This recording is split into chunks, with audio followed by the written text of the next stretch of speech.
দর্শক স্বাগত জানাচ্ছি TVN24 টেলিভিশনের নিয়মিত আয়োজন দ্য ভিউজ অনুষ্ঠানে। আপনাদের সাথে আছি আমি এহসান জুয়েল। আমরা প্রতিদিন এই ভিউজ অনুষ্ঠানে চেষ্টা করি নতুন কিছু তথ্য আপনাদের জানানোর, চাকরি ক্ষেত্রে, ব্যবসা বাণিজ্যের ক্ষেত্রে, বিভিন্ন রকম সাংস্কৃতিক অগ্রযাত্রার ক্ষেত্রে বাংলাদেশি কমিউনিটিকে এগিয়ে নিতে আমাদের এই প্রচেষ্টা। এবং এই ভিউজ অনুষ্ঠানে আজকে আমরা দুটো বিষয় নিয়ে আলোচনা করব। শুরুতে যে বিষয়টি নিয়ে আলোচনা করব সেটা হলো আইটি জব বাড়ছে, প্রস্তুতি নেবেন কিভাবে, এবং এর পরবর্তীতে বিরতির পর আমরা কথা বলবো আমেরিকার রাজনীতিতে বাংলাদেশিরা কেন পিছিয়ে আছেন। আমরা শুরুর পর্বে অর্থাৎ আমেরিকায় যে আইটি জব বাড়ছে এবং এটার প্রস্তুতির জন্য আমাদের আজকে অনুষ্ঠানে বিশেষজ্ঞ অতিথি হিসেবে আছেন কোড অ্যান্ড রানটেক একাডেমির কোসিও সাগর চৌধুরী। সাগর ভাই, আপনাকে স্বাগত জানাচ্ছি আমাদের। থ্যাংক ইউ হাসান ভাই, টিভিএনের দর্শকদের সামনে নিয়ে আসার জন্য। এবং দর্শক, আপনারা যারা দেখছেন তারা আমাদের টেলিভিশনের স্ক্রিনে দেখানো নাম্বারে সরাসরি টেলিফোন করে এই বিষয়ে যে কোনো প্রশ্ন করতে পারবেন। একই সাথে এই অনুষ্ঠানটি ফেসবুক পেজে লাইভ স্ট্রিমিং হচ্ছে, সেখানেও কমেন্টসে গিয়ে আপনারা যে কোনো মন্তব্য করতে পারবেন। আমরা সরাসরি চলে যাচ্ছি আলোচনা। সাগর ভাই, যে বিষয়টি আমরা বলতে চাই, এই বিষয়টি বলার জন্য অর্থাৎ আমেরিকায় যে আইটি জব বাড়ছে সেখানে আমি দুটো তথ্য দিয়ে দর্শকদের শুরু করতে চাই। জানকো রিপোর্ট সেটি বলছে গত 3 মাসে আইটি জবে নতুন নিয়োগ হয়েছে 10,300 এবং সবশেষ 12 মাসে এটা হয়েছে 25,700। একই সাথে ইউএস ব্যুরো অফ লেবার স্ট্যাটিস্টিক্সের তথ্য মতে টেক জবে বেকারত্বের হার গত ফেব্রুয়ারি মাসে যেখানে ছিল 4.5 ভাগ, মার্চ মাসে এসে সেটি 4 ভাগ হয়েছে এবং এপ্রিল মাসে এসে সেটি 3.8 ভাগে নেমে এসেছে। বেশ কয়েকটি সুখবর, অর্থাৎ স্টেট বলছে কিছু সুখবর আছে, কিন্তু আসলে কতটা সুখবর আছে সেটি জানবো আপনার কাছ থেকে। 2024 সালের টেক জবের বাজারের কি অবস্থা? রাইট হাসান ভাই, খুব গুরুত্বপূর্ণ কিছু ডাটা পয়েন্ট আপনি নিজে রিসার্চ করেছেন। আমরাও ক্লোজলি এই ডাটাগুলোর দিকে চোখ রাখতে হয়, যেহেতু টেক সেক্টরে অনেক দিন যাবৎ কাজ করছি এবং হেল্প করতেছি নতুনদেরকে, কমিউনিটিকে টেক জবে ক্যারিয়ার করার জন্য। সো যে তথ্যগুলো আপনি দিলেন প্রত্যেকটা তথ্য ইতিবাচক এবং পজিটিভ। বিকজ এই বারবার আমরা চোখ রাখতে হয় এই ডাটার দিয়ে। কেন? আমরা গত 2022-এর শেষ দিক থেকে 23-এর শুরুতে একটা বড় ধরনের টেক জবে একটা ধাক্কা খেয়েছিলাম because of top 5 IT company যেগুলো ছিল, Amazon, Microsoft and other big IT company, even Google as well. So তারা বড় ধরনের একটা ছাঁটাই করেছিল। এটা কমন জিনিস আমেরিকান কর্পোরেটে। তারা fiscally very responsible, right? They try to all the CEOs, all the corporate head, তারা সবসময় মার্কেটটা কী রকম আছে, ওইটা নেক্সট 6 মান্থ থেকে 1 বছর কীভাবে হবে ওইটার দিকে খেয়াল রাখে। সো ওই দিকে খেয়াল রাখতে হলে বাজেট এবং কর্মসংস্থান কত দিতে পারবে, ভবিষ্যতে কত নিয়োগ হবে, এইসবের দিকে ভেরিয়েবলের দিকে খেয়াল রাখতে হবে। দ্যাটস ওয়াই এটাই আসলে আলোচনার বিষয় যে যখনই আমরা বলি যে মার্কেট এখন ভালো, তার মানে একটা সময় খারাপ ছিল। এই খারাপ থাকার পিছনে কি অনেকটা এটাও দায়ী যে যখন কোভিড ছিল তখন আসলে প্রচুর পরিমাণ রিমোট জবে নিয়োগ হয়ে গিয়েছিল, কিন্তু পরবর্তীতে যখন সবকিছু স্বাভাবিক হয়ে এসেছে তখন দেখা গেল যে আসলে এত মানুষের প্রয়োজন হচ্ছে না, সেই কারণে বেশ কিছু ছাঁটাই হয়েছে। রাইট, এটা রাইট। ইভেন অ্যামাজনের অ্যানালাইসিস এটাই বলে দে ওভার হায়ার্ড। সো যখন ওভার হায়ার্ড হয়েছিল তখন আমরা বলবো না যে খারাপ হয়েছিল, 21-22-এর পর থেকে খারাপ হয়েছিল আমরা বলবো না। কম্পেয়ার টু 21-এর যে বুমটা ছিল ওইটা ছিল না, কার্ভটা একদম মিনিমালাইজ হয়ে গেলে সমান্তরাল হয়ে গেছিল। দ্যাটস ওয়াই আমরা মনে করছিলাম এটা খারাপ। Actually they are try to cover up the budget, এই জন্যে একটু কম সংখ্যক হায়ার করতেছিল এবং ছাঁটাই তো ডেফিনেটলি এটা কমন জিনিস। বাজারে একটা টালমাটাল অবস্থা ব্যালেন্স করার জন্য এখন এটা ব্যালেন্স আসার একটা সুযোগ তৈরি হয়েছে। এই যে সুখবরটা নিশ্চয়ই আমরা চাইবো যারা দর্শকরা দেখছেন কিংবা যারা চাকরি আইটি বাজারে নতুন করে প্রবেশ করতে চান তারা পুরোপুরি প্রস্তুতি নিয়ে বাজারে ঢুকবেন। সেই ক্ষেত্রে তাদের জন্য তারা একেবারে নতুন একজন মানুষ যিনি হয়তো ভাবছেন তিনি আইটি বাজারে নতুন করে ঢুকবেন, তিনি আসলে কিভাবে তার প্রস্তুতিটা শুরু করবেন, কোথা থেকে শুরু করবেন? রাইট, ফার্স্ট অফ অল আপনার টেক সম্বন্ধে এনথুজিয়াস্ট হতে হবে, রাইট? ইটস এ ক্যারিয়ার, আপনার ইন্টারেস্ট থাকতে হবে এটাতে, right? It's not like short time career, আপনি এখানে আসলেন 2-3 বছর কাজ করলেন আপনি চলে গেলেন। You have to look for 5 year to 10 year 15 year goal. আপনি 5 ইয়ারে কী করবেন, 10 ইয়ার্সে কোন জায়গায় থাকবেন এই সেক্টরেই। You don't have to go anywhere else. 15 ইয়ার্সে আপনি কী করবেন, you might have to be retired in this career, এটাতে রিটায়ারও করতে পারেন। সো আপনাকে প্রিপেয়ার হতে হবে এইরকম 5 year 10 years এবং 15 years গোল নিয়ে। সো প্রথমে আমি কী শুরু করি, মোস্ট অফ দ্য কীভাবে শুরু করতে পারি আপনি যেটা বললেন, আমাদের কমিউনিটিতে মোস্ট অফ যারা আইটিতে ঢুকে ইমিগ্রেন্ট কমিউনিটিতে তারা জিরো টু লিটল নলেজ নিয়ে আইটিতে আসে, রাইট? খুব একটা যে আমাদের আইটির ব্যাকগ্রাউন্ড এমন না, মোস্ট অফ দ্য স্টুডেন্ট যেরকম দেখি সাবজেক্টে পড়েছেন, কিন্তু এখানে সে হয়তো তিনি ভালো সুযোগ সুবিধার জন্য আইটিতে সুইচ করতে চান, রাইট? সো আপনি নিজেকে প্রিপেয়ার করতে হবে, আর একদম বেসিক লেভেল টেক স্ট্যাক জানতে হবে। সো এই ক্ষেত্রে কীভাবে সফটওয়্যার আমরা ডেভেলপ করি, কর্পোরেট সফটওয়্যারগুলো কীভাবে তৈরি হয় বা মেনটেন হয়, কীভাবে প্রোগ্রামিং ল্যাঙ্গুয়েজ লিখতে হয়, প্রোগ্রামিং ল্যাঙ্গুয়েজ শিখতে হয় এবং ইমপ্লিমেন্ট করতে হয়, কীভাবে একটা ছোটোখাটো সফটওয়্যার প্রজেক্ট তৈরি করতে হয় নিজে থেকে, রাইট? ওই স্কিলগুলোর দিকে আপনি মোর নলেজ দিতে হবে। অ্যাগেন, আইটি একটা ডাইনামিক ফিল্ড, কন্টিনিউ এখানে নতুন টেকনোলজি আসতেছে, ওই টেকনোলজিকে আপনার লার্ন করতে হবে, আপনার নিজের মধ্যে শেখার একটা আগ্রহ থাকতে হবে। সো আমি শুরু করতে পারি যে কোনো একটা প্রোগ্রামিং ল্যাঙ্গুয়েজ নিলাম, it could be Java, Python or Java script. আমি ওই প্রোগ্রামিং ল্যাঙ্গুয়েজটা শিখলাম, দেন একটা সফটওয়্যার কীভাবে, একটা ওয়েব অ্যাপ্লিকেশন কীভাবে বিল্ড করতে হয়। অনলাইনে ইউটিউব থেকে শুরু করে অনলাইনে অসংখ্য ওয়েবসাইট আছে যেখানে আপনি দেখতে পারবেন বা শিখতে পারবেন কীভাবে একটা সফটওয়্যার, লেটস সে উদাহরণস্বরূপ একটা ওয়েব অ্যাপ্লিকেশন বিল্ড হয়। আপনি ওইখান থেকে আইডিয়া নিতে পারেন এবং তৈরি করতে পারেন। ইউটিউব দেখে দেখে আমি অনেকগুলো স্টুডেন্ট আছে যারা সেলফ টট, ইউটিউব দেখে দেখে শিখছে, and they are doing really good in this industry, right? So আপনি শিখতে পারেন, একটা প্রোগ্রামিং ল্যাঙ্গুয়েজ নিলেন, এন্ড আপনার সফটওয়্যার এনভায়রনমেন্টটা কীভাবে বিল্ড হয়, সফটওয়্যার প্রজেক্টগুলো কীভাবে বিল্ড হয়, ছোটোখাটো জিনিস আপনি এমন কিছু ইউটিউব চ্যানেলের নাম কি আপনি সাজেস্ট করতে পারেন যারা দেখছেন তারা হয়তো খুঁজে পাবেন কিংবা বেটার আউটপুট পাওয়ার জন্য, শেখার জন্য সেই ইউটিউব চ্যানেলগুলো তারা দেখতে পারেন? রাইট। সো আপনি W3 স্কুল একটা ওয়েবসাইট আছে, খুবই কমন। এনিবডি যারা আইটিতে ঢুকে, ইভেন 10 ইয়ার্স ব্যাকও আমি দেখতাম যারা আইটিতে ঢুকতেছে তারা প্রথমে এইটা, ইভেন কলেজ স্টুডেন্ট যারা কলেজ গ্রেড কম্পিউটার সায়েন্স আছে তারা দে ইউজ W3। ইভেন আমাদের কলিগরাও W3-র মতো ওয়েবসাইট ইউজ করে। ওই ওয়েবসাইটটা আপনার জন্য হইতে পারে একদম এন্ট্রি লেভেল শিক্ষার জন্য একটা প্রাথমিক সরসরাগুলো তিনি বর্ণমালাগুলো শিখে নিলেন সেখানে। কারেক্ট। নেক্সট থিং, আপনি ইউটিউবে গেলেন, রাইট? লেটস সে আপনি পাইথন নিয়ে খুব ইন্টারেস্টেড, রাইট?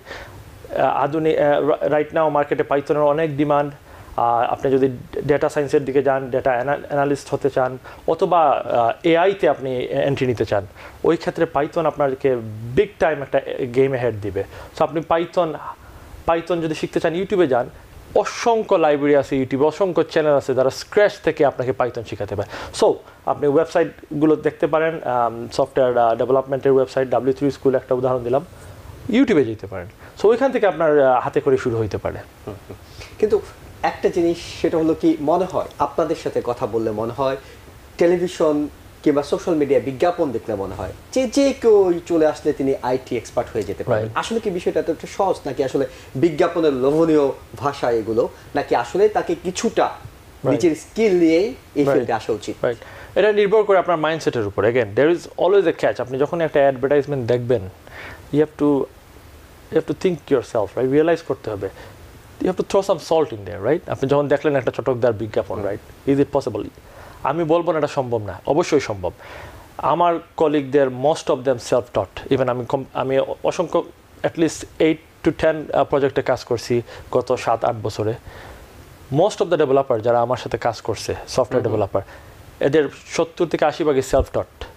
দ্যাট মিনস কি ওরা নিজে থেকে শিখছে, কোনো প্রকার পুঁথিগত বিদ্যা আপনি ইউনিভার্সিটি লেভেল থেকে ওদের নাই। সো দ্যাট মিনস কি এটা সম্ভব না। সম্ভব হতে হলেও আপনার it's a career. Again, you have to think it yourself. আপনি কমিটেড হইতে হবে 100%, দেন ইটস পসিবল। আদারওয়াইজ আপনি মনে করলেন পার্ট টাইম আমি এটাকে নিয়ে নিলাম, হয়তো বা জব হয়ে গেল, হ্যাঁ হবে, জব হবে, and then within 6 months to 1 year project শেষ হয়ে যাবে, then what? You have to come back again to the job market, right? So আপনাকে লং রানে চিন্তা করতে হবে, কমিটেড হতে হবে, তাহলে আপনি এক্ষেত্রে সফল হতে পারবেন। Otherwise it's not that easy. তার মানে এটা আসলে খুব বেশি সহজ না, তবে এতটা কঠিন না যে কেউ একজন যদি তার আগ্রহ থাকে, তার ডেডিকেশন থাকে, তাহলে তিনি অবশ্যই সেটা করতে পারবেন। রাইট। জাস্ট একটা অ্যাড করতে চাই আহসান ভাই, কেন বিগ কর্পোরেশন সফটওয়্যার ইঞ্জিনিয়ারদের বিগ মানি পে করতে? Because it's not easy. যদি ইজি হইতো তারা তো মানি পে করতো না, right? So the reason why we are earning big money, because it's a hard job. So আপনি বলছিলেন যে কারোর মধ্যে যদি আগ্রহ থাকে এবং তিনি লক্ষ্য নির্ধারণ করেন, 5 বছর পর কোথায় নিজেকে দেখতে চান, 10 বছর পর কোথায় দেখতে চান, 15 বছর পর কোথায় দেখতে চান, আমি উল্টো আপনার কাছে জানতে চাই আসলেই তিনি কত দূর যেতে পারবেন। যদি কারোর মধ্যে আগ্রহ থাকে, সবাই যেহেতু সুযোগ সুবিধার কথা ভাবে কিংবা স্যালারি স্ট্রাকচারের কথা ভাবে এই ক্যারিয়ারটা নেওয়ার পিছনে, তাহলে 5 বছরে গিয়ে তার স্যালারি স্ট্রাকচারটা কোথায় দাঁড়াবে, 15 বছরে কোথায় গিয়ে দাঁড়াবে, সেই বিষয়টা জানতে চাই।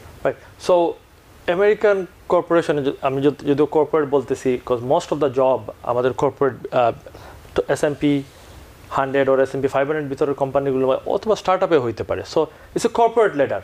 কর্পোরেট লেডার মিনস একটা সিঁড়ি, আপনি এন্ট্রি লেভেলে ঢুকলেন একজন অ্যাসোসিয়েট ইঞ্জিনিয়ার হিসাবে, একজন সফটওয়্যার টেস্টার হিসাবে, অথবা ফুল স্ট্যাক ইঞ্জিনিয়ার হিসাবে, right? Because people sneeze.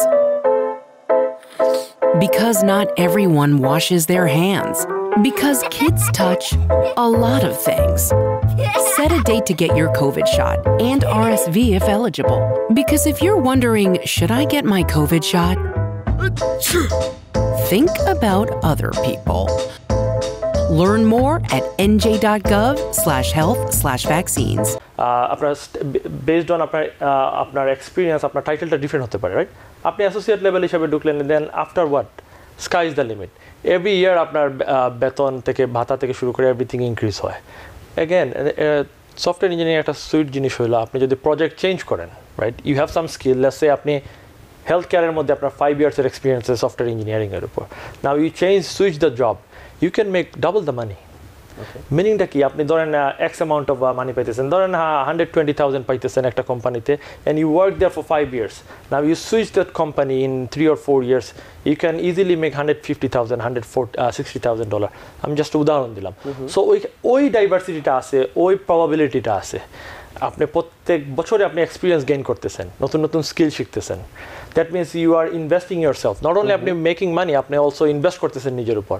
So ওইগুলো আপনার কাউন্ট হয় যখন আপনার রেজুমি বড় কোনো কোম্পানি দেখে, ও this guy is been working there for 10 years or 5 years এই টেকনোলজির উপর, we need this guy, how much he wants, এইভাবে হয়। সো জিনিসটা স্কিলের উপর ডিপেন্ড করে, আপনি ওভার দ্য ইয়ার কতটুকু স্কিল গ্যাদার করতেছেন। আমি আসবো যে এর পরের ধাপগুলো কি হবে, কিন্তু তার আগে আরেকটা প্রশ্ন আপনার কাছে করিনি, সেটা হলো আপনি যখন বলছিলেন যখন আপনি ল্যাঙ্গুয়েজ শিখবেন, তখন আপনার জাভাস্ক্রিপ্ট, পাইথন অনেকগুলো বিষয় আছে। একইভাবে যখন আইটি তো আসলে বিশাল একটা ক্ষেত্র, আপনি আসলে কোনটা দিয়ে শুরু করবেন কিংবা কোনটা আসলে আপনার জন্য প্রযোজ্য, সেটা তিনি কিভাবে ঠিক করবেন? তিনি কি সফটওয়্যার ইঞ্জিনিয়ার হবেন, তিনি কি কোয়ালিটি অ্যাসুরেন্সের বিষয়টি দেখবেন, তিনি কি ওয়েব ডেভেলপার হবেন, তিনি কি ডাটা সায়েন্টিস্ট হবেন, তিনি আসলে কি হবেন, এটা তিনি কিভাবে ঠিক করবেন? তিনি তো একসাথে সবগুলো হতে পারবেন, রাইট? সো যখনই আমরা বলি software engineer, right, most of the time আমরা পিন পয়েন্ট করি web development, most of the company has a website, right?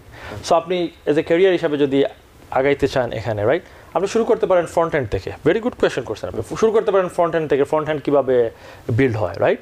So আপনি ফ্রন্ট এন্ডের টেকনোলজিগুলো শিখলেন, or most of the time আরও ইজি হয় আপনি যদি সফটওয়্যার টেস্টিংয়ে ঢুকেন। This one of the popular field, যেখানে আমাদের কমিউনিটি খুব ভালো করতেছে লাস্ট 6 to 7 years ধরে, রাইট? সো সফটওয়্যার টেস্টিংয়ে কী হয়, আপনি শিখলেন কীভাবে সফটওয়্যার টেস্ট করতে হয়, ওইখানে আপনি শিখলেন ফ্রন্ট এন্ডের টেকনোলজিগুলো, রাইট? কীভাবে ফ্রন্ট এন্ডের কোড হয়, কীভাবে এপিআই টেস্ট করতে হয়, কীভাবে ব্যাক এন্ডের ডাটাবেস টেস্ট করতে হয়। সো এগেন, সো আপনার নিশটা খুঁজে বের করতে হবে, কোথায় আপনি পারদর্শী, আপনি কোথায় পারদর্শী, আপনি কি টেস্টিংয়ে পারদর্শী, ওর আপনি কি কোডিং লিখতে বেশি পারদর্শী, ওর আপনি কি ফ্রন্ট এন্ডে কাজ করতে বেশি পারদর্শী। সো এটা ডিপেন্ড করে আপনার উপর, রাইট? এভরিবডি হ্যাজ স্পেশালিটি, সবাই কিন্তু সমান না, রাইট? কেউ কেউ অ্যানালিটিক্যাল মাইন্ড নিয়ে জন্মগ্রহণ করে, আর কেউ ভিজুয়াল মাইন্ড নিয়ে, রাইট? আমি পার্সোনালি ভিজুয়াল মাইন্ড। সো আমার যে স্কিলটা আছে ওইটা অ্যানালিটিক্যাল মাইন্ডের সাথে সমান হবে না। উনি একদিক দিকে হয়তো বা স্কিলফুল হবেন, আমি আরেক দিক দিয়ে। সো এগেন আপনি যেটা বললেন, এটা একটা বিশাল field software engineering, right? You have to find your niche, কোথা থেকে শুরু করতে পারেন, বাট শুরু করতে হবে যে কোনো এক জায়গা থেকে। ওকে, কেউ একজন শুরু করে দিলেন, কিন্তু আমরা জানি যে চাকরি পাওয়ার জন্য শুধুমাত্র টেকনিক্যালি তিনি সাউন্ড হলে হবে না, তাকে টেকনিক্যালি বাইরে গিয়েও বেশ কিছু যোগ্যতা থাকা দরকার। তিনি নন টেকনিক্যাল কিছু বিষয়ে দক্ষ হওয়া উচিত চাকরি পেতে, বিশেষ করে ইন্টারভিউ ফেস এবং অন্যান্য বিষয়গুলোতে। কি কি ধরনের বিষয়গুলো আসলে এখানে তাকে বিবেচনা রাখতে হবে? রাইট, আমি আমার এই ক্যারিয়ারে 8 years এর ক্যারিয়ারে অসংখ্য ইন্টারভিউ নেওয়ার সৌভাগ্য হয়েছে বিভিন্ন কোম্পানির সাথে কাজ করা অবস্থায়, রাইট? এটাকে আমরা বলি X factor, right? Not only ওর টেকনিক্যাল স্কিল, ওর নন টেকনিক্যাল স্কিলগুলো কি, right? How he communicate, right? How he solve problem, any problem, like technical or non-technical, right? ওইগুলো আমরা X factor বলি।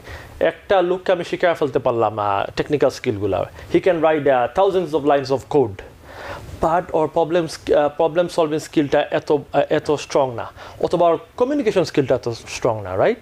সো ওই ক্ষেত্রে ওইটাকে বলে আমরা এক্স ফ্যাক্টর। সো ওইটা আপনি যত দিন যাবে তত আপনি শিখবেন, and then you have to be enthusiast about, right? আপনি একটা প্রবলেম দেখলেন, ঘাবড়ে গেলে চলবে না। দ্য ফিয়ার মাইন্ড, এই ফিয়ার মাইন্ডটা সরাতে হবে। It's a big field. আপনি সো এগেন আমরা যখন কাজ করি কোনো স্টুডেন্টদের নিয়ে, right, more than technical we have to motivate them psychologically, mindset change করানোর জন্য, right? Everything is possible in this country. It's the land of opportunity. প্রত্যেক বছর millions of immigrants আসে এখানে নিজের ভাগ্য বদলের জন্য, right? Everything is possible. Now মাইন্ডসেটটা থাকতে হবে। সো ওই ক্ষেত্রে ওই যে আপনি এক্স ফ্যাক্টর বলেন, ওইটাকে একজনকে পারদর্শী হতে হবে আস্তে আস্তে, যাতে ও সামনের দিকে এগিয়ে যেতে পারে। এবং তিনি যখন ইন্টারভিউ ফেস করবেন, বিশেষ করে সবার ক্ষেত্রে বলা হয় যে অনেকেই তো আসলে শিখে বের হচ্ছেন, কিন্তু চাকরি সবাই পাচ্ছেন না, কারণ ইন্টারভিউ ফেসের যে দক্ষতাগুলো থাকা দরকার সেই জায়গাটাতে হয়তো কেউ কেউ দুর্বল হয়ে পড়ছেন। সেক্ষেত্রে ভাষাগত বিষয় কিংবা অন্যান্য বিষয়গুলো কতটা ইফেক্ট ফেলে এখানে? সো ভাষাগত বিষয় অনেক ক্ষেত্রে এফেক্ট ফেলে, অনেক ক্ষেত্রে আমি বলতেছি এখন, right? But again, technical field though, so if you can explain the technical term with good details, আপনি covered. Okay. You good. But again, if you have good high skill, আপনার ল্যাঙ্গুয়েজে হাই পারদর্শিতা আছে, আপনি আরো ভালো করবেন, রাইট? সো যদি আপনার ন্যূনতম টেকনিক্যাল স্টাফগুলো ডিসক্রাইব করার এবিলিটি থাকে, then you good to go. এবং অনেকেই, বিশেষ করে আমাদের এই অনুষ্ঠানে আপনারা যারা বিশেষজ্ঞরা আসেন, তারা অনেকেই কিন্তু একেবারে টেকনিক্যাল জবগুলো নিয়ে কথা বলি আমরা আইটি ক্ষেত্রে, কিন্তু আইটি ক্ষেত্রে টেকনিক্যালি সাউন্ড নাও হয়েও প্রজেক্ট ম্যানেজার কিংবা অন্যান্য কিছু জব আছে যে জবগুলো হয়তো অনেকে জানেন না, কিংবা তারা হয়তো এই বিষয়ে তারা ভাবেন যে হ্যাঁ আমাকে অবশ্যই ল্যাঙ্গুয়েজ জানতে হবে, আমাকে অবশ্যই ওয়েব ডেভেলপিং জানতে হবে কিংবা সফটওয়্যার সম্পর্কে জানতে হবে। এটার বাইরেও তো কিছু জব আছে, সেই সম্পর্কে একটু জানতে চাই। শিওর, যেটা বললেন প্রজেক্ট ম্যানেজমেন্ট, এটা totally non technical, right? Project building এবং প্রজেক্ট মেনটেন্যান্সের জন্য দরকার পড়ে এনি কোম্পানির। অসংখ্য জব এখানে ক্রিয়েট হয় প্রজেক্ট মেনটেইন এবং প্রজেক্ট ডেভেলপের জন্য। ওটা নন টেকনিক্যাল একটা field, part of software engineering, but ওরা সফটওয়্যারের ফাংশনালিটিগুলোকে নন টেকনিক্যালি দেখে, বিজনেসের সাথে কাজ করে। এটা একটা প্রফেশন হতে পারে যারা নন টেকনিক্যালি মোর ইনহ্যান্স দেন টেকনিক্যালি, রাইট? স্ক্রাম মাস্টার একটা পজিশন আমরা সফটওয়্যার টিমের মধ্যে খুবই পপুলার একটা পার্সন। প্রত্যেক কোম্পানিতে আমরা স্ক্রাম প্র্যাকটিস করি, এইভাবে আমরা সফটওয়্যার বিল্ড করি। And scrum master is a person who only dictate the meetings, he schedule the meetings, he পারসু the meetings, right? আপনার ফলো আপ করে মিটিংয়ের পরে, টোটালি একটা non technical profession, right? So not only যেন আপনি technically skill হইতে হবে, technical skill ছাড়াও আপনি এই ফিল্ডে অনেক দূর যেতে পারবেন। ওকে, এই ক্ষেত্রে আরেকটা বিষয় আপনার কাছে জানতে চাই, যারা আইটি জবের ব্যাপারে বলেন কিংবা আইটি জবের ব্যাপারে আগ্রহ দেখান, তারা এর মধ্যে একটা বড় সুবিধা হিসেবে দেখেন যে রিমোট জব করার সুযোগ আছে, অর্থাৎ আপনি বাসায় বসে কাজ করার সুযোগ আছে।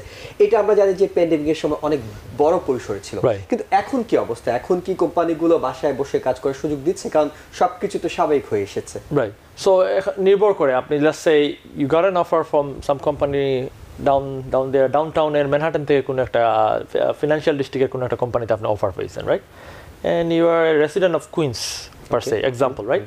দেন আপনাকে হয়তো সপ্তাহে 1 বা 2 দিন যাইতে হবে, যেহেতু আপনার অফিস ইজ নিয়ার বাই। আপনার ম্যানেজার আপনার বলতে পারে, hey why don't you come to office, let's have some coffee and you can go home later on. সপ্তাহে 1 দিন, ওইটাকে আমরা বলি হাইব্রিড, রাইট? এগেন আপনার নাও সবগুলো জব যে আপনার নিউ ইয়র্কে হয় এমন না, রাইট? অসংখ্য জব হইতেছে আউট অফ স্টেট, রাইট? আমার অসংখ্য স্টুডেন্টের জব হইতেছে Texas, Florida, North Carolina, right? So ওদের ক্ষেত্রে কি হয়, দেখা যায় যে 100% রিমোট অর কোয়ার্টারলি হয়তো বা 2 দিন বা 5 দিনের জন্য যাওয়া লাগে, রাইট? আমার পার্সোনালি আমার company from Missouri, right? So every quarter আমি 1 সপ্তাহের জন্য এখানে যাই, কোম্পানির একটা কোয়ার্টারলি মিটিং থাকে, অ্যাটেন্ড করি। সো এইভাবে আমার জবটা totally remote, but again it's case by case, right? Most of the job যখন আপনার অফার লেটারটা আউট অফ স্টেট থেকে আসে, চান্সেস আর হায়ার আপনি you will end up with a remote job. Okay, এই ক্ষেত্রে একটা ভয়ের জায়গাটা একটু আলোচনা করে নিতে চাই, যেটা 2021-22 সালের দিকে গিয়ে একটা ধাক্কা খেয়েছে। আপনি বলছিলেন যে বেশ কয়েকটা বড় কোম্পানি, 5টার মতো বড় কোম্পানি যারা প্রচুর লে অফ করেছে। সেই ক্ষেত্রে আগামী, এখন আবার নতুন করে নিয়োগ, আমরা বলছি সুখবর দিচ্ছি যে নতুন করে নিয়োগ হচ্ছে, কিন্তু ভবিষ্যৎ ট্রেন্ড কি বলে যে আবারও এই ধরনের ধাক্কা খাওয়ার, বিশেষ করে যারা আইটিকে ক্যারিয়ার হিসেবে নিতে চাইছে, তারা নিশ্চয়ই চাইবে না সামনের দিনে আবার একটা ধাক্কা খাবে। আপনাদের অ্যানালাইসিস কি বলে? সামনের দিনে কি এই ধরনের আরো কোনো ধাক্কা আসতে পারে, বিশেষ করে এআই এবং অন্যান্য কারণে? রাইট। সো এগেন যখন এআই এর বিষয়টা আমি একটু পরে যাচ্ছি, আমি আমার আশেপাশের মানুষজনকে দেখি, right, my left hand side ও রাইট হ্যান্ড সাইড, আমার ফ্রেন্ডরা কী করতেছে, আমার কলিগরা কী করতেছে, রাইট? এত ছাঁটাইয়ের পরও কি ওরা জবে আসে? If the answer is yes, then I am on the right place, and the answer is yes personally, আমার পার্সোনাল এক্সপিরিয়েন্স শেয়ার করতেছি, রাইট? কেউ যদি চায় এটাকে, this is a great career আসান ভাই, okay? Last 15 years to 20 years millions of job হয়েছে এই সেক্টরের মধ্যে, okay? And the future is very bright. আপনি জাস্ট 1 বছরের ডাটা দেখলেন, 1 বছরের মধ্যে 3 মাসের ডাটা দেখলেন, অ্যান্ড হাই করতেছেন ঘরের মধ্যে, probably this is not for you, okay? অসংখ্য স্টুডেন্ট এখনও কম্পিউটার সায়েন্স পড়তেছে, they have a bright future ahead of them, right? Maybe some tough day, 1 or 2 tough day, right? এর মানে এই না যে আপনি ঘরে বসে থাকতে হবে, রাইট? এর মানে এই না যে আপনি নিরাশাবাদী হতে হবে।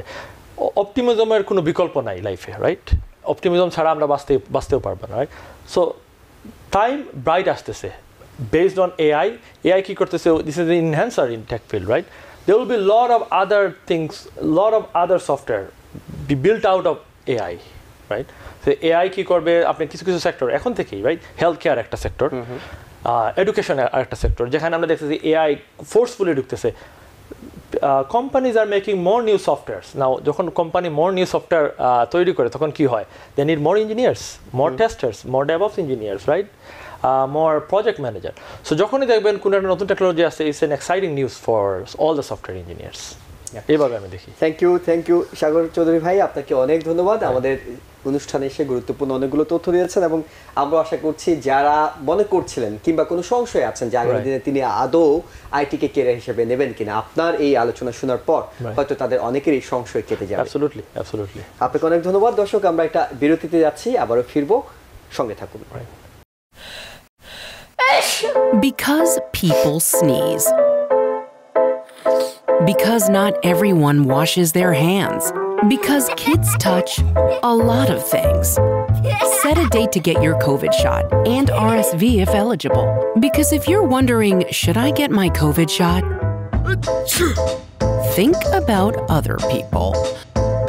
Learn more at nj.gov/health/vaccines.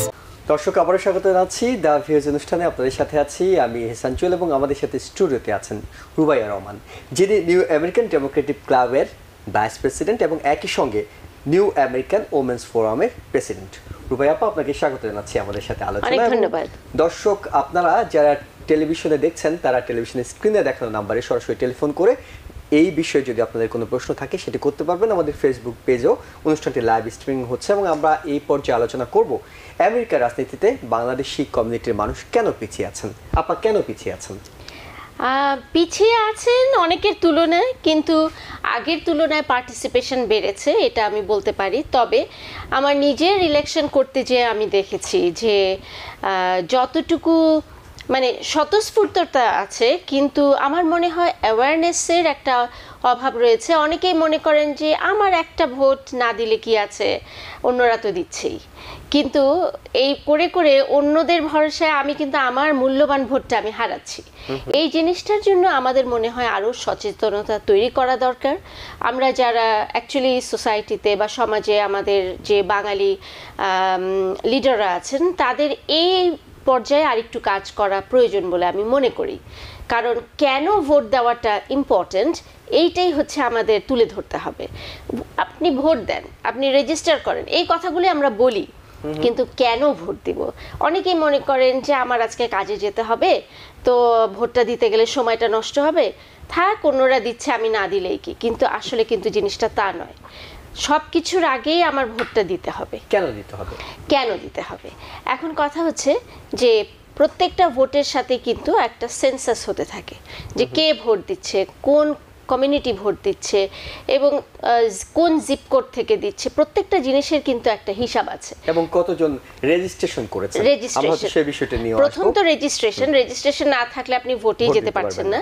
কিন্তু যদি তাও হয়, কিন্তু আমি যদি ভোটটাই না দিই, আমি রেজিস্টার করলাম কিন্তু আমি ভোট দিলাম না, তাহলেও তো জিনিসটা কার্যকরী হলো না। এটা অর্ধেক আমরা গেলাম, অর্ধেক পথ অতিক্রম করলাম, কিন্তু পুরো পথটা পুরো জার্নিটা আমরা করলাম না।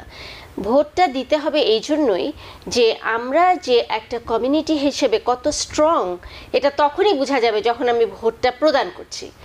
আমাদের জানা আছে যে আমাদের ভোটের সিস্টেমটা দুই ভাগে ভাগ, একটা প্রাইমারি, একটা জেনারেল। প্রাইমারি ইলেকশনে শুধুমাত্র যারা রেজিস্টার্ড ভোটার তারাই ভোট দিতে পারবেন। অ্যান্ড সেটা এই জিনিসটা আমাদের বুঝতে হবে যে আমি ভোট কেন্দ্রে গেলেই ভোট দিতে পারবো না, অ্যাটলিস্ট অন্তত প্রাইমারিতে নয়। সুতরাং ওই জিনিসটা আমাদের জানতে হবে যে আমি ভোটার কিনা।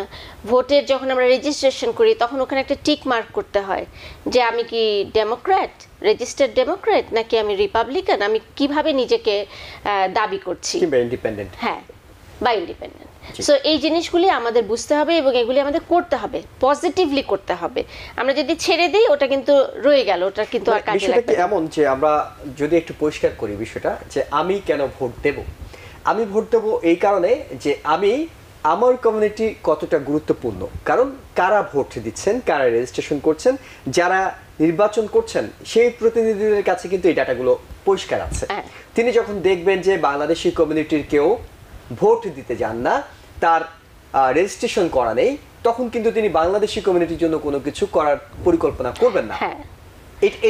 অবশ্যই, হ্যাঁ। ধরেন সিটি কাউন্সিলে যখন ভোটিংটা হচ্ছে তখন কিন্তু তারা আমার একজন ক্যান্ডিডেট, ওনারা ডোর টু ডোর যায়, যে ওনারা ক্যাম্পেইন করেন যে আমাকে ভোটটা দিবেন, এবং ওনাদের কাছে একটা লিস্ট থাকে যে কারা ডেমোক্র্যাট, কারা রেজিস্টার্ড ডেমোক্র্যাট, এবং ওটাতে পরিষ্কার বোঝা যাচ্ছে কে। এবং যখন আমরা প্রাইমারিতে ভোট দিতে যাই তখনও কিন্তু ওটা দেখানো হয় যে আমি প্রিভিয়াসলি কতবার দিয়েছি, এই ডাটাটা কিন্তু তাদের কাছে আছে। সুতরাং অ্যাজ এ হোল আমি ভোটার কিনা বা আমি স্বাভাবিকভাবে সবসময় ভোট দিচ্ছি কিনা এই ডাটাটা কিন্তু আমাদের ইলেক্টেড অফিসিয়ালরা দেখতে পাচ্ছেন। এখন ইলেক্টেড অফিসিয়ালদের কাছে আমাদের এই ডাটা থাকার কি প্রয়োজনীয়তা? এখন আমি হয়তো অ্যাজ এ কমিউনিটি, বাংলাদেশ কমিউনিটিতে একটা প্রবলেমে পড়লাম। আমাদের কতগুলি কমন থাকে, যেমন ধরেন একটা কমিউনিটি সেন্টার যেটা কালচারালি কম্পিটেন্ট, লিঙ্গুইস্টিক্যালি কম্পিটেন্ট, আমি এরকম একটা প্রতিষ্ঠান চাই। বা আমি একটা হসপিটালে যাচ্ছি, সেখানে আমাকে সার্ভ করার মতো, আমার ল্যাঙ্গুয়েজে কথা বলার মতো একটা মানুষ আছে কিনা, প্রোভাইডার আছে কিনা, এই সমস্ত জিনিস যদি আমি দাবি করতে চাই, আমার দাবি করার প্রথম স্টেপটাই হচ্ছে সিটি কাউন্সিল। তো এখন সিটি কাউন্সিলের কাছে যে আমি যাব, তার কাছেও তো আমার একটা জোর থাকতে হবে, যে গুরুত্ব থাকতে হবে। আমি তোমার ইলেকশনে তোমারকে ভোট দিয়েছি, আমার কমিউনিটি, আমি একটা বড় ফ্যাক্টর, আমার কমিউনিটি তোমাকে এতগুলি ভোট দিয়েছে। সুতরাং আমাদের যে দাবি, এবং তারা করবে, যখন আমরা অ্যাজ এ কমিউনিটি আমরা যদি দেখাতে পারি যে আমরা একটা স্ট্রং ভোটিং ব্লক, তখন কিন্তু তারা এগিয়ে আসবে। হ্যাঁ হ্যাঁ অবশ্যই, এই যে এখন আমরা ঈদ হলিডে পাচ্ছি, আমরা গার্ড বিল পাস হয়েছে, তারপরে ঈদের ছুটি পাচ্ছি, হালাল ফুড পাচ্ছি, এগুলি কিন্তু সবই এই অ্যাডভোকেসি করার ফলেই। হ্যাঁ, এবং অনেকেই এর মধ্যে ইনভলভ হয়েছে, শুধুমাত্র বাঙালি না, যেহেতু এগুলি একটা বৃহত্তর ব্যাপার ছিল, মুসলিম ইস্যু ছিল, তখন অনেক কমিউনিটি মিলে জিনিসটাকে ফোর্স করেছে, তারা ভোট দিয়েছে, ভোট দিয়ে তাদের একটা অবস্থান তৈরি করে নিয়েছে। এবং সেইখানে কিন্তু ঠিকই ইলেক্টেড অফিসিয়ালরা ওটা নিয়ে কাজ করেছেন, ওটা নিয়ে অ্যালবেনিতে গেছেন এবং এটা পাস হয়েছে।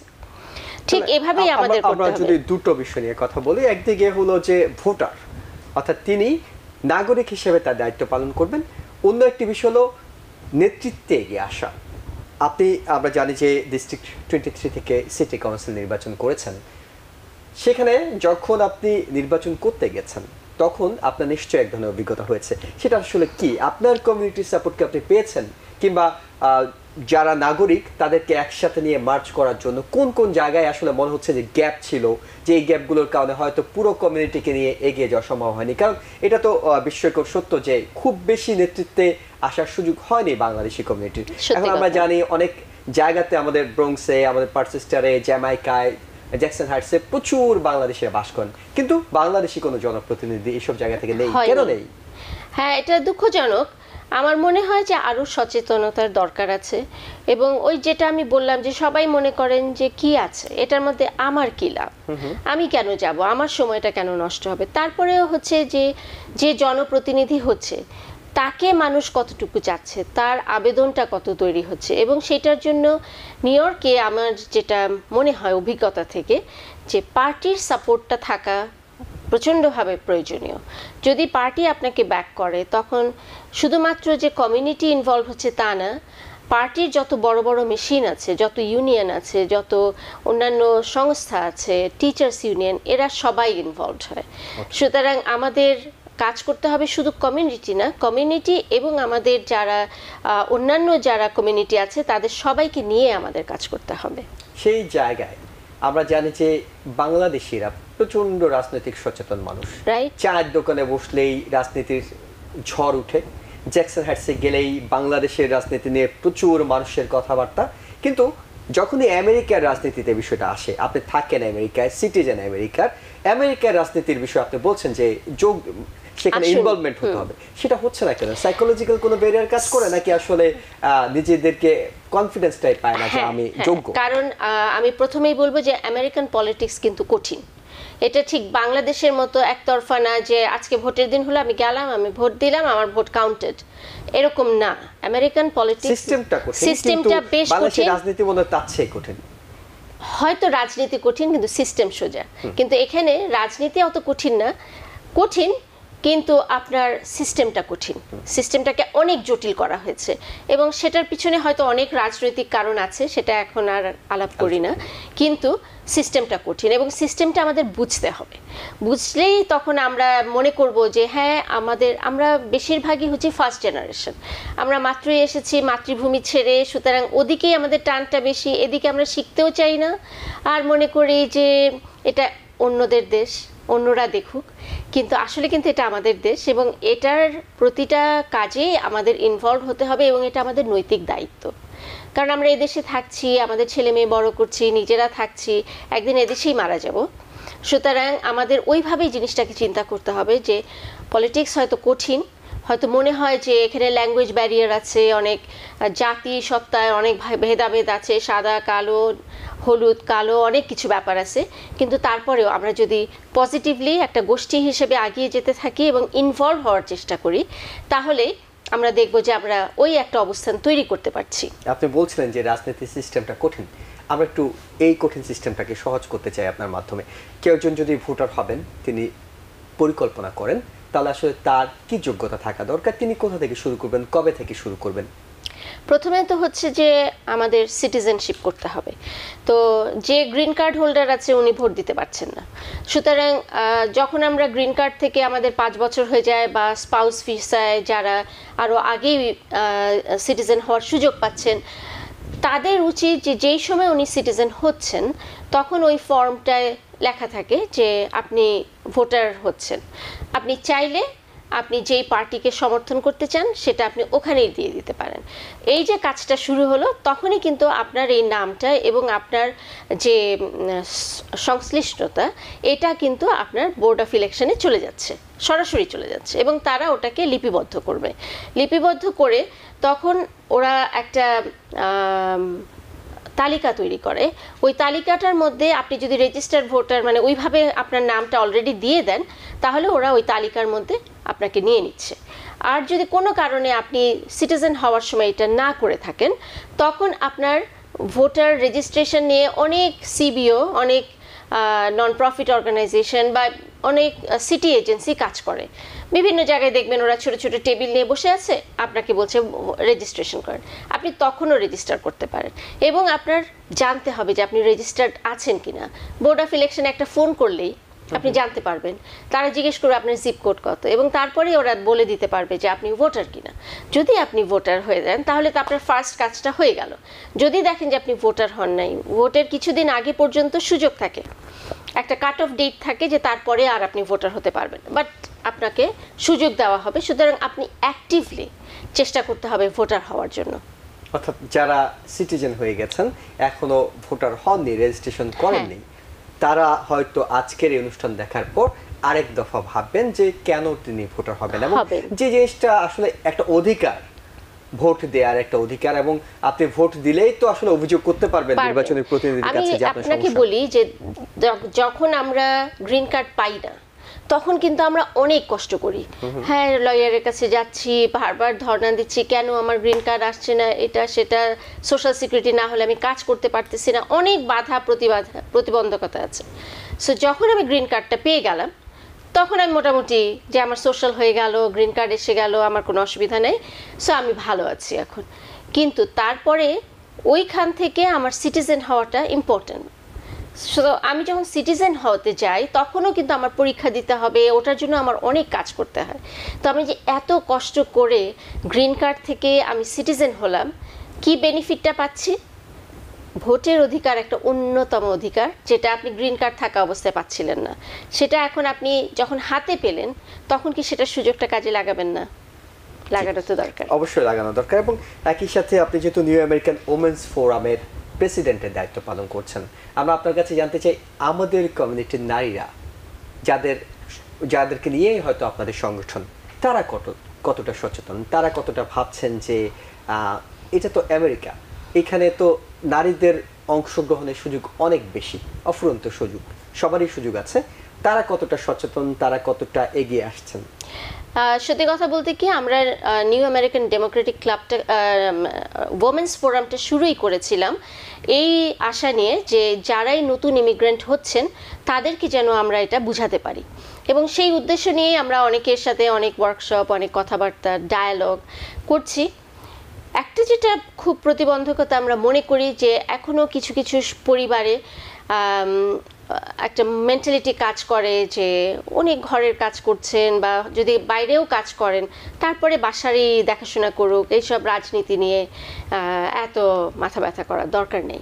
তো সেই ক্ষেত্রটায় আমরা অনেক সময় সফল হই, অনেক সময় সফল হই না। আমরা বোঝানোর চেষ্টা করি যে এখন আর সমাজ ওই জায়গায় দাঁড়িয়ে নেই, শুধুমাত্র সংসারের কাজ করলে বা বাইরে কাজ করে বাকি সময়টা সংসারে দেওয়া, অবশ্যই সংসার খুবই ইম্পর্টেন্ট এবং ওটা আমাদের ফার্স্ট প্রায়োরিটি, কিন্তু অ্যাট দ্য সেম টাইম আমি আমার বাচ্চাকে যদি সঠিক সুষ্ঠুভাবে বড় করতে চাই, তখনও আমার কিন্তু এই পলিটিক্যাল সেন্সটা কাজ করা উচিত, থাকা উচিত। আমি আমার সন্তানকে কি শিক্ষা দিচ্ছি, এটা আমার মরাল ডিউটি অ্যাজ এ সিটিজেন, যে আমি ভোট দিব, আমি ট্যাক্স পে করব, এগুলি আমাদের একদম নৈতিক দায়িত্ব। এবং এই জিনিসটা যদি আমি করি অ্যাজ এ মাদার, তাহলে কিন্তু আমার ছেলে মেয়েও এটা শিখছে, তাদের মধ্যে এই জিনিসটা গড়ে উঠবে। একটা বাড়ির থেকেই তৈরি হয়, একটা মানে সংসারের ভিতর থেকেই ফুটে আসে যে বাচ্চাটা কেমন হবে, সে ভবিষ্যতে কেমন নাগরিক তৈরি হবে। সুতরাং আমরা চাইবো যে আমাদের সন্তানরা যেন সুন্দরভাবে বেড়ে ওঠে এবং সুন্দর নাগরিক তৈরি হয়, এবং আমাদের যে কমিউনিটি আমরা বাংলাদেশ ছেড়ে চলে এসেছি তাদের যেন সঠিক রিপ্রেজেন্টেশনটা করতে পারে, এবং সেটার দায়িত্ব আমাদেরই। এবং সেই হিসেবে আমরা ওমেন্স ফোরাম থেকে আমরা চেষ্টা করি আমাদের যারা নতুন প্রজন্ম তাদেরকে আরও বেশি ইনভলভ করার জন্য, আরও বেশি সচেতন করার জন্য। একেবারে শেষ একটা প্রশ্ন আপনাকে করব, হয়তো বাংলাদেশ থেকে যারা এসেছেন তাদের অনেকেই ভাবেন যে ঠিক আছে, নারীর টান বাংলাদেশের রাজনীতি নিয়ে তাদের আগ্রহ বেশি থাকে, আমেরিকার রাজনীতি খুব বেশি সংশ্লিষ্ট তারা হন না, কিন্তু একটা সেকেন্ড জেনারেশন তো তৈরি হয়ে যাচ্ছে, নতুন একটা প্রজন্ম তৈরি হচ্ছে, যাদের জন্ম এখানে হচ্ছে, যারা বেড়ে উঠছে এখানকার আলো ছায়া বাতাসে, এবং তারা এখানকার রাজনীতি নিয়ে, যাতে বাংলাদেশি বিশেষ করে পরিবারগুলোর যে সন্তানরা আছেন তাদেরকে তো অন্তত এইসব বিষয়ে সচেতন করা যায়। তারা তো বিভিন্ন কলেজ থেকে আসলে বিভিন্ন সংগঠনের নেতৃত্ব দেয়া এবং পরবর্তীতে বৃহৎ পরিসরে সেটা ভাবা, সেই জায়গাটাতে যারা আগের প্রজন্ম তাদেরকে আপনারা কতটা উদ্বুদ্ধ করছেন যে তাদের সন্তানদেরকে অন্তত এটাতে ইনভলভ করতে? হ্যাঁ, অবশ্যই। এটা নিয়ে আমরা অনেক কথা বলি, কাজ করি, এবং ওদেরকে মানে নতুন প্রজন্মকে আমরা ইনভলভ করি। আমাদের নিউ আমেরিকান ওমেন্স ফোরামের একটা পার্ট হচ্ছে new American youth forum. So youth ফোরামের কাজই হচ্ছে এই নতুন প্রজন্মগুলিকে নিয়ে আসা, যাদেরকে নিয়ে আমরা ইয়ারলি একটা বড় প্রোগ্রাম করি, যেখানে আমাদের গভর্নর থেকে শুরু করে আমরা যত ইলেক্টেড অফিসিয়াল আছে সবাইকে একসাথে করি এবং তাদেরকে দেখাই আমাদের জনগোষ্ঠী কেমন, আমাদের ইয়াং জেনারেশন কেমন, এবং তাদের মধ্যে আমরা একটা ডায়লগ করার চেষ্টা করি। এবং এটার মাধ্যমে আপনি হয়তো লক্ষ্য করে থাকবেন যে সেকেন্ড জেনারেশনে এখন অনেকেই আছেন যারা হয়তো অ্যাডমিনিস্ট্রেশনে এখন কাজ করছেন, হোয়াইট হাউসে কাজ করছেন, এবং আমরা ভেরি প্রাউড টু সে যে তারা হচ্ছে সেকেন্ড জেনারেশন, এবং তাদেরকে দিয়েই কিন্তু আমাদের সব কিছু আশা ভরসা সামনের, যে তারা আসল সিস্টেম ধরে আগাতে পারছে এবং তারা জানে যে এই সিস্টেমে ঢুকতে গেলে কিভাবে ঢুকতে হয়। যদিও সংখ্যাটা এখনো অনেক বেশি না, কিন্তু আমার মনে হয় আমরা রাইট ডিরেকশনে যাচ্ছি। অর্থাৎ একটা আশার কথা, আশার সম্ভাবনা আমাদের সামনে আছে। অনেক ধন্যবাদ রুবাইয়া রহমান আমাদের স্টুডিওতে এসে সময় দেওয়ার জন্য। অনেক ধন্যবাদ আমাকে ডাকার জন্য, এবং অনেক হ্যাপি যে এই ব্যাপারগুলি নিয়ে আমরা কথা বলছি। আরো কথা বলা উচিত সামনে, যাতে আমরা আরো বেশি বেশি জানতে পারি। নিঃসন্দেহে আমরা সেই সুযোগটি নেব। দর্শক, আপনারা যারা দেখছেন তাদেরও আমাদের অনুরোধ থাকবে যে আপনি অন্তত যাদের ভোট দেওয়ার সুযোগ আছে অন্তত রেজিস্ট্রেশন করুন, ভোটটি দিন, যাতে শুধুমাত্র বাংলাদেশি কমিউনিটির বাইরে গিয়েও যদি আপনি ভাবেন আমেরিকার একজন নাগরিক হিসেবে এটি আসলে আপনার নৈতিক দায়িত্ব আমেরিকার উন্নয়নে নিজের অবদানটি রাখা। এবং এই কারণেই আমরা এই অনুষ্ঠানটি করে থাকি। আমরা বারবার করে বলি আপনি যাকে খুশি তাকে ভোট দিন, তবে ভোট দিন, রেজিস্ট্রেশন করুন এবং আমেরিকায় আপনার অবস্থানে জানান দিন। সবাই ভালো থাকবেন। ধন্যবাদ এতক্ষণ আমাদের সঙ্গে থাকার জন্য। TBN 24 টেলিভিশন দেখতে আজই কল করুন 7187776556। লগ ইন করুন www.totalcablebd.com। নিউ ইয়র্ক থেকে সম্প্রচারিত TBN 24 টেলিভিশন বিশ্বজুড়ে বাঙালির কণ্ঠস্বর।